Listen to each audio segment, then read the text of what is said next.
Bonsoir tout le monde et bienvenue à ce podcast du 17 septembre 2020. Jeff Morancy qui est là avec vous pour revenir sur la défaite hier. Défaite, on en a parlé dans le débrief.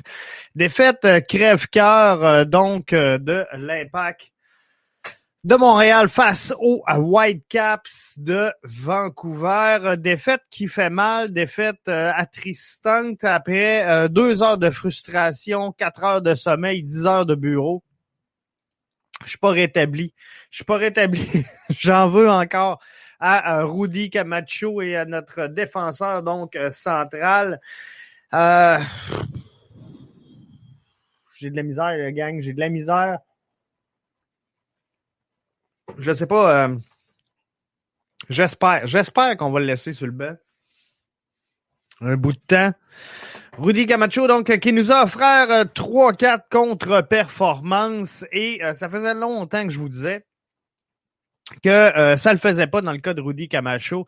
Hier, il nous l'a prouvé encore davantage. Hein. Je vous l'avais dit depuis plusieurs podcasts que c'était pas l'homme de la situation dans la charnière centrale et qu'il fallait trouver donc un remplaçant à Rudy Camacho.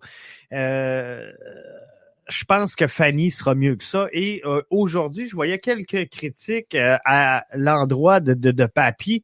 Et je veux juste mettre une chose au clair. J'ai jamais dit que l'Impact de Montréal doit construire autour de Rod Fanny. Il faut s'entendre là, sur une chose. Je suis capable de voir clair. Le monsieur, on peut l'appeler le monsieur, comprenez-vous? Le monsieur a 40 ans. On construira pas autour de Rod Fanny, mais je pense qu'il peut aider le développement de nos jeunes joueurs. Il peut aligner un petit peu Binks, qui, soit dit en passant, se développe très bien et fait très bien. Mais on le sait, Binks, on va le perdre.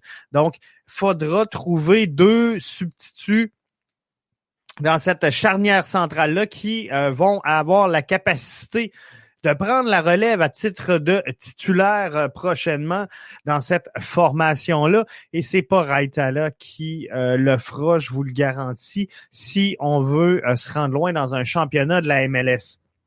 Donc, on oublie Camacho, on oublie Raitala et Papi Fanny peut amener donc cette bride d'expérience-là pour la partager avec nos jeunes joueurs. Et moi, je pense que, Binks peut avoir un certain attrait et également Joel Waterman qu'on pourrait peut-être insérer donc dans cette charnière centrale-là. Question de voir de quoi le jeune est capable de faire et de voir là, comment il peut se développer prochainement. Mais clairement, on commence à comprendre quelles seront les prochaines pistes à évaluer, à étudier et à renforcer du côté de Olivier Renard. Faudra donc trouver un plan B dans la charnière centrale, ça c'est définitif, et visiblement le couloir gauche devra être mis sous observation, pour ne pas dire en tutelle présentement. Et moi je pense que le schéma de l'Impact, le 4-1-2-1-2, sert très bien l'Impact de Montréal présentement. Et je crois que dans cette quête d'identité offensive, l'Impact ne doit pas toucher à rien. Il faut y aller avec cette formule-là qui a bien servi l'Impact. Et je crois sincèrement donc qu'il y a 2 gros travail à faire pour Olivier Renard. C'est la charnière centrale et c'est bien sûr donc le corridor gauche. Parce que là, on a Moustapha Kiza qui va arriver. Mais faut juste faire attention. Faut mettre un bémol. Moustapha Kiza va arriver. Il devra s'adapter à la réalité de la MLS, devra s'ajuster avec ses coéquipiers, mettre sur pied une chimie. Et ça a bien été dans le cas de Binks.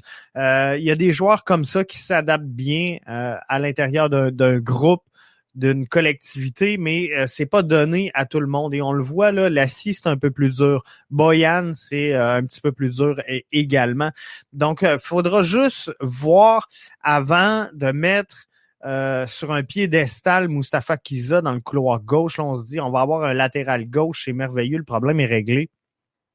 Moi, ce que je dis, attendons de voir quelques résultats avant de le consacrer comme étant notre défenseur latéral gauche officiel.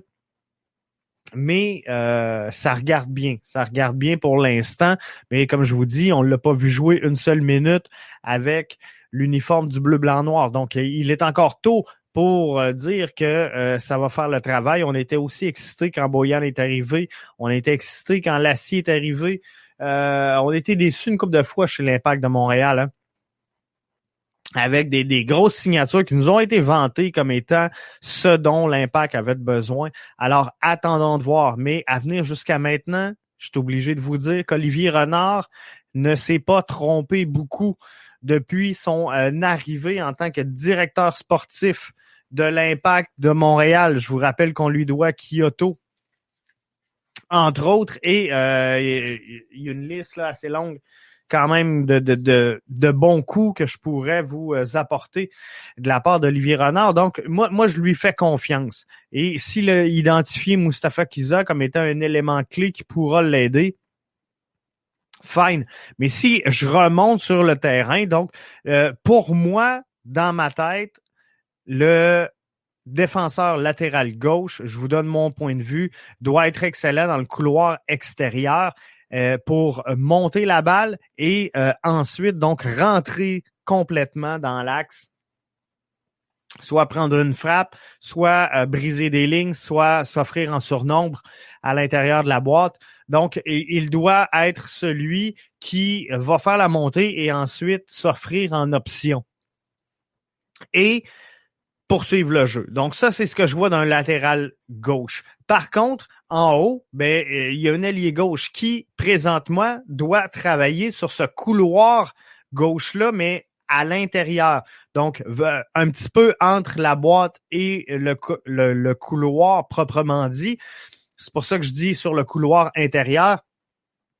Et ce joueur-là doit être très volatile. C'est un joueur qui doit être en mesure de prendre des longues frappes, d'avoir une capacité à centrer des ballons et bien sûr à faire une lecture de jeu qui soit très, très, très rapide. Parce que le jeu rendu dans le dernier tiers offensif, l'action se déroule très rapidement. La pression vient rapidement. On essaie de refermer et de repousser ces ailiers-là vers les lignes de touche. Parce que ce qu'on veut pas, c'est donner plein axe. Donc, le joueur qui est là, qui prend le contrôle de la balle, doit rapidement être en mesure de faire la lecture de jeu et de prendre sa décision à comment il va jouer. Donc, pour moi, ce sera pas celui qui va finir. Donc, je cherche pas nécessairement un excellent striker à cette position-là, mais celui qui, par exemple, va trouver la tête de Kyoto. Celui qui va être capable de centrer des balles un petit peu en retrait à Sam Piette, à Safir Taider, à Moustapha Kizza, qui va être venu briser cette ligne défensive-là et être entré dans l'axe, de jouer peut-être un petit peu donc en retrait avec Wanyama. C'est ce genre de joueur-là que je veux voir. Et ça, je suis obligé de faire un constat d'échec à venir jusqu'à maintenant avec Lassi Lapalainen. Je suis obligé de faire le même constat d'échec avec Boyan. Et selon moi, Chamichon, ça fera pas. Là. On l'a vu à quelques reprises et les performances, sans dire qu'elles ne sont pas convaincantes, ont été pour moi beaucoup trop en montagne russe. On a vu Binks jouer et on l'a vu progresser. Chamichon, je suis prêt encore à lui laisser quelques matchs parce que c'est sûr que quand tu joues un match, t'en bench 12, t'en joues un, t'en bench 8, t'en joues un, t'en bench 7, tu fais une apparition de 20 minutes. À un moment donné, c'est difficile. C'est difficile d'être mindset, d'être focus et de gagner tes minutes de jeu. Donc, il faut une certaine constance dans la présence sur le terrain et je pense que Chamichon devrait être également là en poste pour Maciel lors du prochain match, donc face à l'Union de Philadelphie le 20 septembre prochain. Donc, moi, je pense qu'il sera encore là. Il sera encore présent et ça va être intéressant, donc, de suivre cette progression-là. Mais clairement, moi, je pense qu'à ce poste-là, il faudra un élément clé pour l'Impact de Montréal s'ils veulent continuer et s'ils veulent poursuivre dans cette voie-là à aller chercher du succès. Plusieurs sur Twitter aujourd'hui me mentionnaient, et si vous avez des questions, des commentaires, des interrogations, vous voulez donner votre point de vue, on est ouvert sur Facebook, sur YouTube ou encore sur Twitter, Periscope. Ça va me faire un plaisir d'interagir avec vous.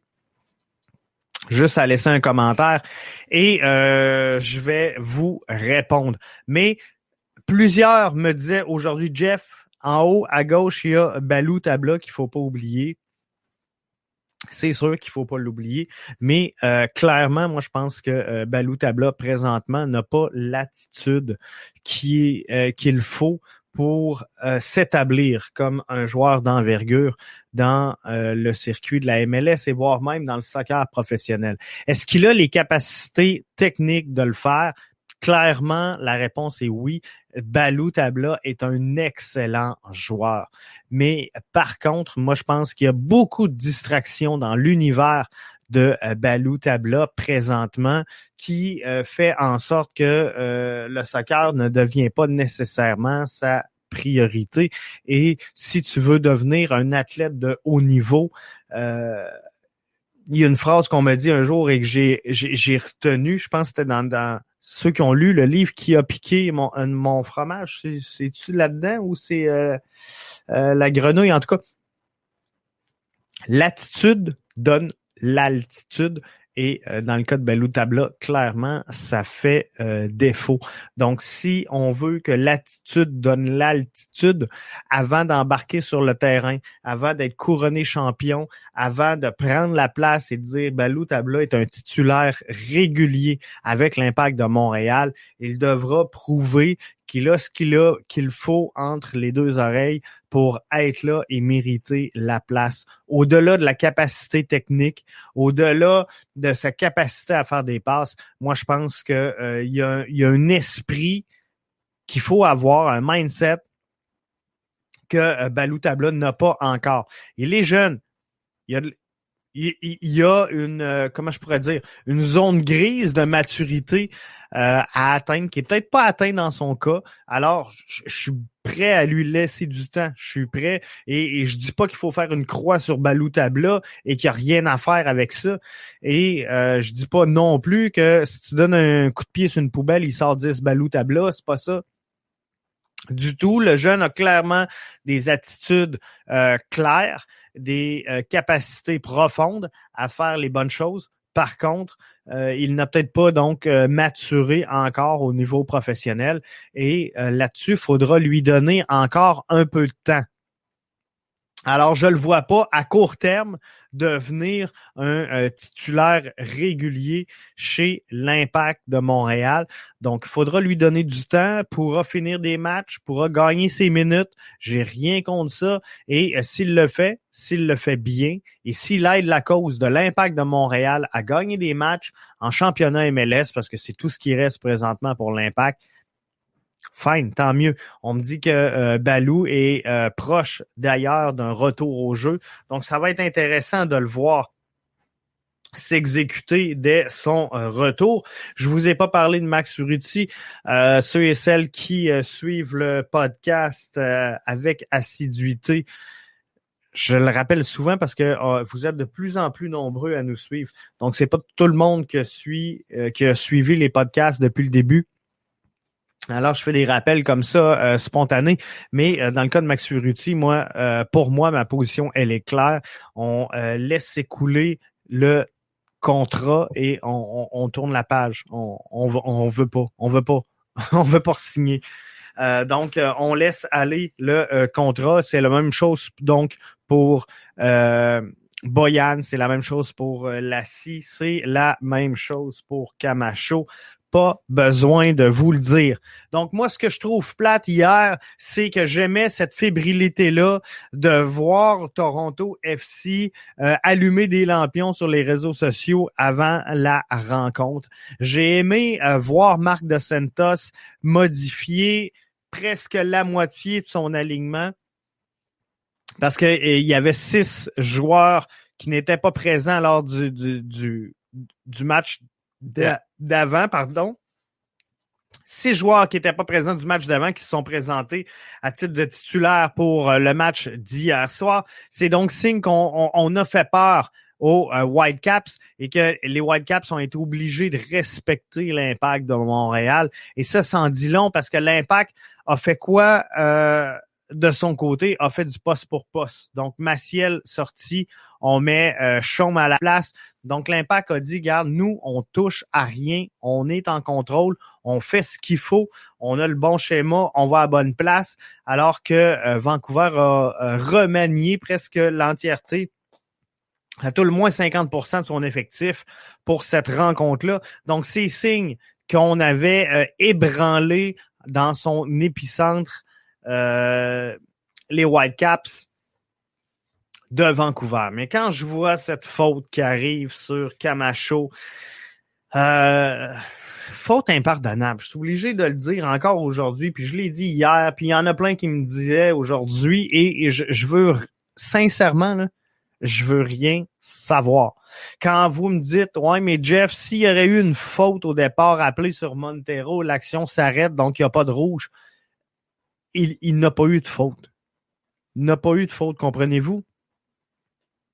Donc, l'action se poursuit et ça donne ce que ça donne, mais avec l'expérience, avec le statut, avec tout ce qui devrait venir avec un défenseur central de la trempe de Rudy Camacho, tu peux pas te permettre ce genre d'épisode dans un match.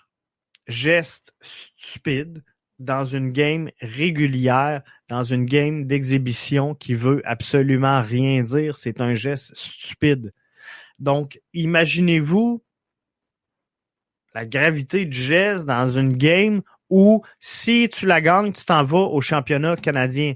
Un match sans lendemain où tu avais absolument besoin d'une victoire pour passer et c'est tout ce que tu avais à faire dans le match. Et là, on peut même pas interpréter le reste de la rencontre. Parce que le match, il se termine là. Il se termine à la 36e minute de jeu sur le rouge de Rudy Camacho. Et dites-moi pas, l'Impact aurait pu revenir. Non, l'Impact a joué un match le 13, était déjà donc fatigué parce que c'est rare que les joueurs de la MLS jouent aussi souvent en aussi peu de temps. Donc, il y a plein de facteurs qui font en sorte que l'Impact, le match s'est terminé là. Et est-ce que certains diront, Jeff, c'était pas un drame, c'était pas la mer à boire, on perdait 1-0, le match n'était pas joué. L'Impact s'est effondré suite à ça et ils ont juste pas été assez forts mentalement pour tout de suite tourner la page et rentrer dans ce match-là. Mais je vous dirais, c'est faux. C'est vrai dans une game où il y en a une dans une semaine que, tu sais, on a toute la profondeur qu'il faut partout, à tous les niveaux, que on joue contre une équipe qui est vraiment pas combative, mais à 10 contre 11 dans un match que l'ennemi ne veut absolument pas perdre. T'écrases, surtout quand l'action qui te coûte le match vient du joueur qui t'a coûté le match dans les 2 autres rencontres d'avant que t'as perdu. Comprenez-vous? C'est dramatique, l'action hier de Camacho. Donc, ça finit là. Deuxième but qui arrive pas longtemps après, alors que Dahomey, première erreur de Rod Fanny. Il y en a qui vont dire, ouais, mais beaucoup ont signalé l'erreur de Raitala sur le deuxième but des Whitecaps de Vancouver. Et il y en a plusieurs qui ont dit, ouais, mais l'erreur au départ, c'est celle de Rod Fanny qui se fait endormir. Faut s'entendre. Rod Fanny effectuait hier un retour dans l'alignement à la 36e minute de jeu dans un match qui faisait pas l'affaire de tout le monde parce que la faute était déjà intervenue. Bref, il y avait rien pour stimuler Rod Fanny et aller chercher un summum de performance. Dans son cas, comprenez-vous, c'est pas la même chose qu'un Rod Fanny qui aurait joué les 3-4 derniers matchs et rentre 20 minutes à la fin dans une victoire 4-1 déjà cannée. Alors que là, tu rentres, tu te poses même pas de questions, la confiance est là, elle est établie. Là, Rod Fanny rentre à la 36e minute de jeu. Il sait qu'on est 10 contre 11. Il sait qu'il doit prouver à son entraîneur-chef qu'il fait pas juste des bourdes et qui est capable de jouer. Il sait qu'il revient de blessure, se demande si ça va toffer. Il y a rien qui marchait. C'est normal. Donc, je peux pas en vouloir sur cette action-là à Rod Fanny. Mais Raitala, quel choke solide. Raitala, je l'aime pas dans le corridor gauche. Je l'aime pas non plus en charnière centrale. L'avez-vous vu? Anti-bonhomme, donner, essayez de couper. Le geste, il est bon. Techniquement, fais le bon geste, mais va attaquer ton joueur. À un moment donné, tu peux pas reculer avec ton joueur et lui laisser l'ouverture parce que c'est sûr qu'il allait en profiter. Donc, choke solide pour Raitala hier. Mais l'erreur monumentale, comme je vous dis, le match se termine avec cette contre-performance de Camacho.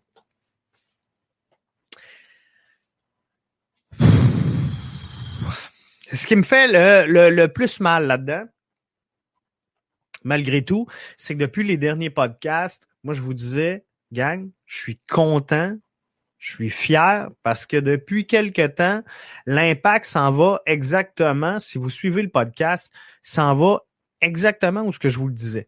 L'Impact progresse, l'Impact se dote d'une identité sportive. L'Impact devient de plus en plus agressif, joue de plus en plus haut, récupère ses ballons de plus en plus haut et attaque de plus en plus. On a des tirs de la boîte, on a des tirs de l'extérieur de la boîte. Donc, l'Impact de plus en plus faisait la bonne chose. Et moi, ce que je vous disais, c'est ça fait longtemps qu'on n'a pas vu l'Impact les deux mains sur le volant, en contrôle de la situation et n'avoir qu'une chose à faire, c'est de gagner son match pour atteindre un résultat positif. Hier, on parle d'une défaite crève-cœur. Et on a parlé d'une défaite crève-cœur dans la Ligue des champions de la CONCACAF. On a parlé d'une défaite crève-cœur dans le tournoi MLS is back. Malgré tout, on a réussi à passer parce que tout le monde autour a mal fait. Mais là, on a reparlé d'une autre défaite crève-cœur. Et là, finalement, on a réussi à prendre cette pente ascendante-là qui a amené une certaine constance. Et là, Camacho fait tout foirer. Donc, ce qui me dérange encore plus que la défaite, parce que la défaite, je suis capable de la prendre. J'ai pas de trouble à prendre une défaite quand tu donnes tout. Faut juste comprendre une chose, puis je veux pas que vous pensiez que je vais révolutionner l'Impact à chaque fois qu'il y a une défaite, puis je vais foutre le staff au vidange. C'est vraiment pas ça. Ça serait mal me connaître et ça serait démontrer que vous n'êtes pas auditeur assidu de l'émission parce que ceux et celles qui nous suivent depuis le début le savent. Quand c'est bon, c'est bon. Quand c'est mauvais, c'est mauvais. Hier, Camacho était mauvais. Le match, on peut pas l'analyser. Il s'est terminé à la 36e minute de jeu. Mais moi, ce que je vous dis, c'est que c'est dommage parce que hier, c'est pas Toronto qui a gagné. C'est pas Vancouver qui a gagné, c'est Montréal qui a perdu. Et ça fait mal. C'est tannant parce que l'Impact nous a amené souvent à ça.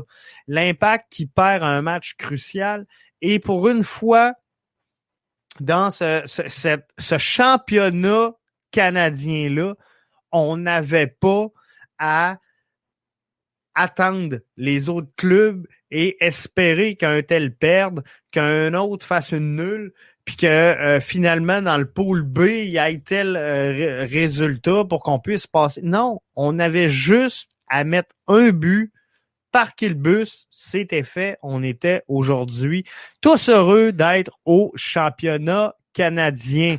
Parmi nos auditeurs fidèles, on a Mike, Michel, donc Gaumont, qui dit « Faut tourner la page, Jeff, ça fait moins mal. » Faut extérioriser aussi, Michel, de temps en temps. On peut pas garder ça pour nous. Et le podcast est un exutoire, est un défoulement collectif et aussi, dans certaines circonstances, est un lieu festif. Parce que il y en a des bons moments et on a fêté ensemble des bons moments et il y a des fois qu'on était fous comme des balais, hein, fous comme un balai, on dit ça des fois.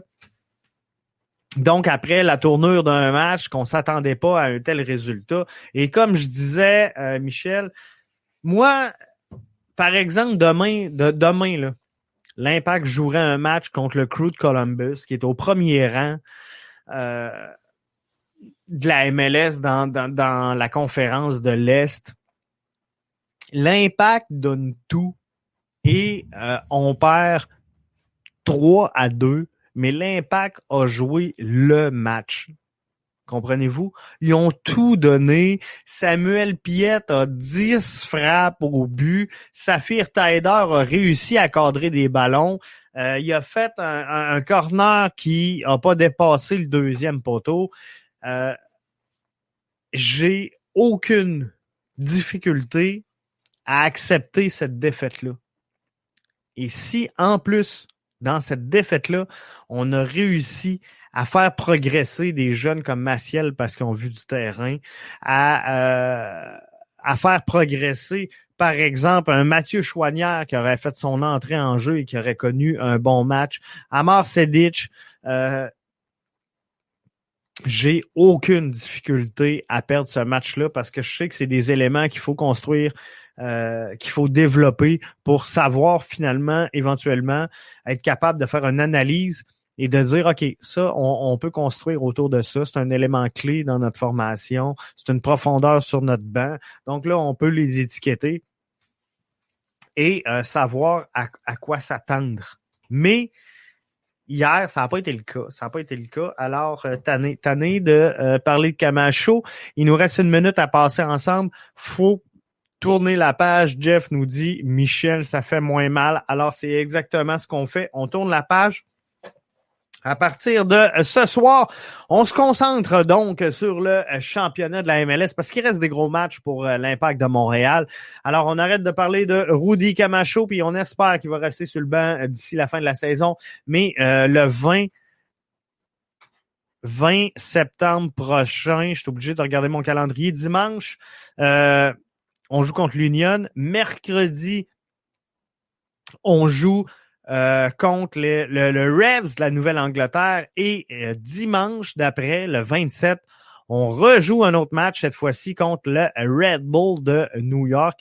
Donc, une grosse semaine qui s'en vient. Hein. C'est dimanche, mercredi, dimanche, les 3 prochains matchs de l'Impact. Donc, au menu, bien sûr, pour le podcast, ben on va être là, on va mettre la table pour ces matchs-là, on va faire les débriefs, on va les analyser. Donc demain, on met la table pour le match face à l'Union. J'espère que vous serez là. Faut pas abandonner, hein, gang. J'ai l'air fâché, j'ai l'air choqué, je le suis, j'ai pas juste l'air. Ça me met bleu des contre-performances comme ça d'un joueur établi. Mais bon, faut savoir tourner la page. Merci Michel de m'aider à rester zen et groundé malgré tout. Donc, demain, on met la table pour le match de dimanche parce qu'il n'y a pas de podcast, vous le savez, samedi. Et dimanche, on va se faire un débrief. Donc, tout de suite après cette rencontre-là. Et ça va être un gros match face à l'Union. L'Impact qui peut pas perdre là, doit se maintenir donc entre la première, idéalement entre la première et la 6e place conférence de l'Est.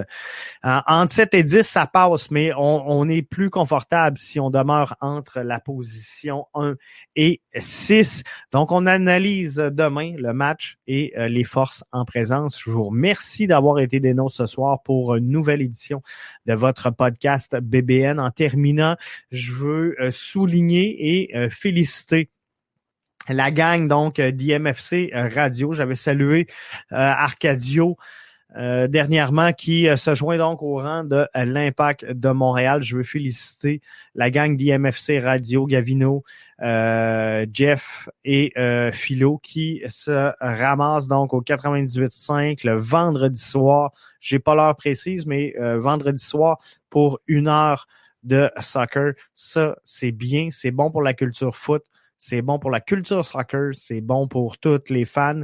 Et le 91.9 avec Nilton fait une excellente job aussi. Et Sid. Donc, c'est wow! L'impact commence à prendre sa place, hein, tranquillement, pas vite.